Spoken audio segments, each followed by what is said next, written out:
You guys might know that I come from a long background in the health and fitness industry. I've been in the health and fitness industry my whole life.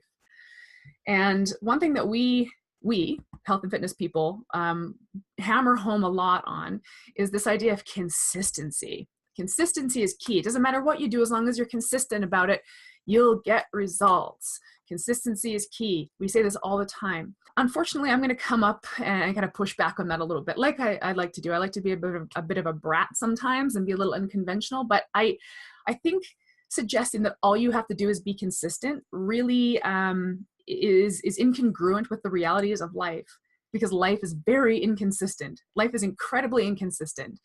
And honestly, reading your weekly check-in forms really paints that picture for me. If you think about it, you don't have a lot of consistency in your life.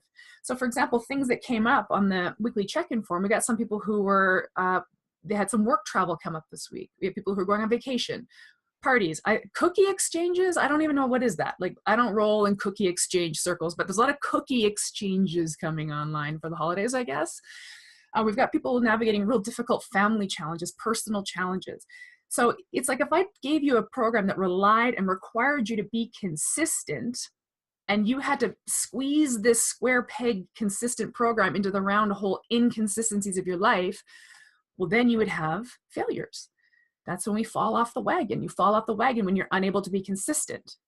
So I always will say there's no wagon to fall off of my program, because I've built it with the knowledge that your life is inconsistent.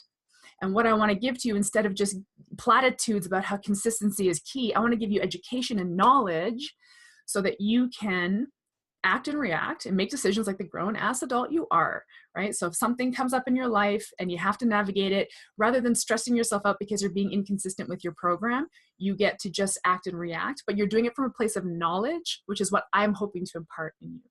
I've said this before. I want you to tap into intuition. I want you to tap into inner knowing and actual knowledge that I've delivered to you in this program, so that you can respond accordingly when inconsistencies come up.